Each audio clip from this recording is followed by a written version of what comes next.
Hi, welcome to Learn How to Draw. In today's video we're looking how to draw this dog portrait. We import our photograph of our dog, create a new blank layer and then begin to draw, in this case starting off with the eye. We're picking out all the details we can see in the original photograph, drawing over on the blank layer. At the moment we're using black, but then we'll start to use different colours, different tones, putting in as much detail as we can see. We're looking at the photograph directly and then drawing what we see onto our blank layer.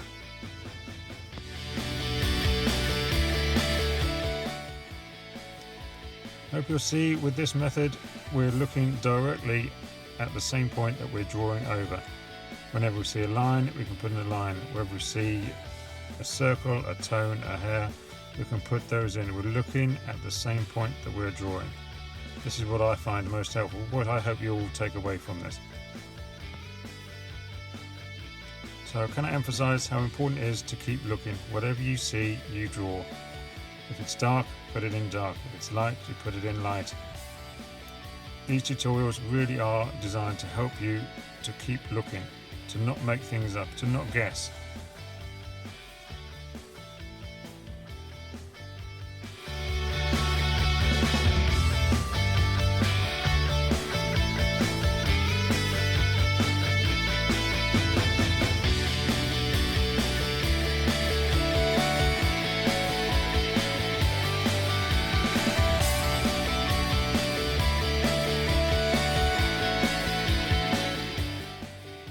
Don't be afraid to put in big patches of white, big patches of dark. You need that contrast.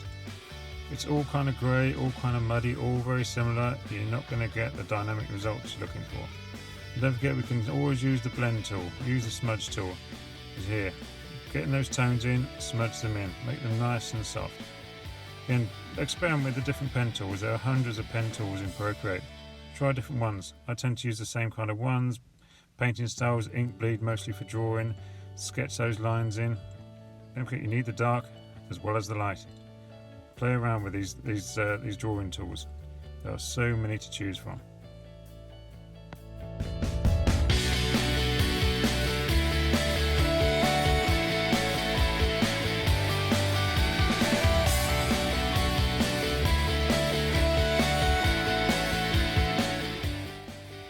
When we're happy with what we've got so far, we can start erasing the background, all the parts we don't need. This is what's handy with Procreate when you've imported your photograph. You just get the eraser tool on the original photograph and take out all the parts you don't want. Don't forget you'll be deleting this, so it's literally is a transparent layer you're creating. So while you're there, why not put in a few sort of little white whiskers underneath. When we put the dark background in later, they will show up nice. So just take out, again, changing the different size of the eraser, taking out all that background. Coming back to the eye back with the pen tools, we'll start putting in afresh more details, more colours.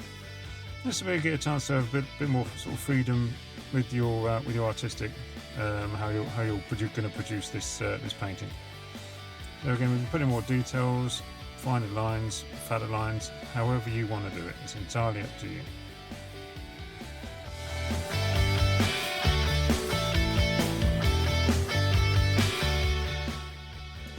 Adding more detail all the time. Experiment with the different pen tools.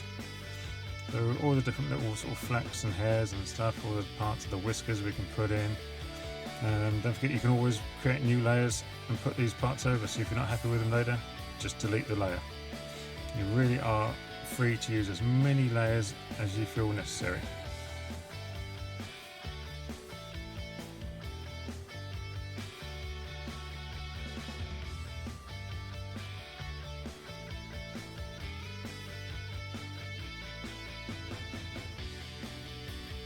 Here we are, just adding in more details all the time.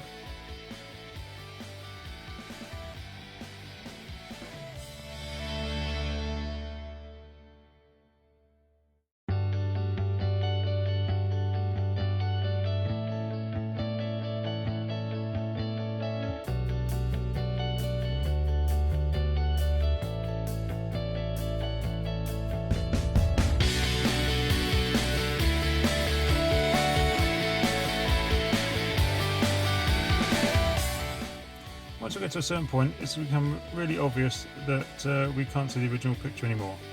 So what we can do is we can bring that original picture back in, and now instead of looking directly over the same point, we've only got to move our eyes a few inches just to see what the original photograph looked like. So we can add those details, highlights, just to make it come alive. You've got both pictures there, and you've really got to only look, say, a few inches.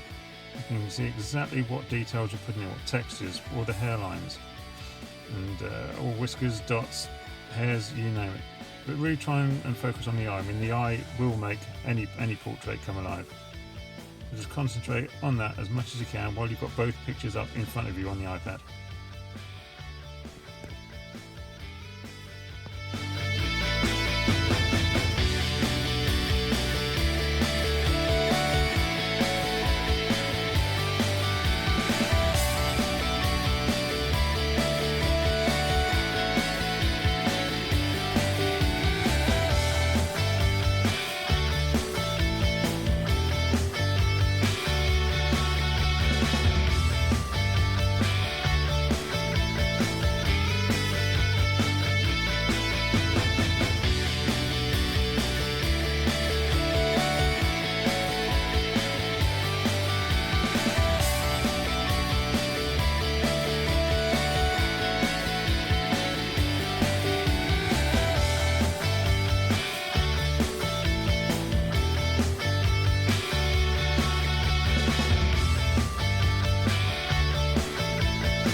This really is a good time just to get used to what all the different tools are doing, what all the different colours, textures and lines you can do. Just play around with it, enjoy it as much as you can, put in as many or little lines as you can. Don't forget those got lots of layers to choose from. You can add as many layers as you like. If you just want to experiment, you can. If you don't like them, delete the layer. If you do like them, you can always merge it later on.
When you think you're happy, when you think you've got all the details, all the likeness you think you need, and you're really happy with it, we can just drop that photograph out again. Now we can concentrate with a new layer on the background. So all that background we deleted out earlier, we just created a new layer. Go to town, put in as many colours as you like. I tend to use a really large smudge tool, and then just really blend all those colours together. If it's too dark, whack some more white in. If it's too light, put some more dark in. And really just smudge it around as much as you like until you think you've got the right form, the right texture, the right colour. You can make it as nice and dynamic as you like. I find that with the dark ears, with the dark nose, it's nice to have the light behind that. If we had a white dog with a darker background behind it, really just make it sing as much as you like. And then obviously because it's a white dog on the back, we can just blend that white of the dog through into the background and just play around with it as much as we like.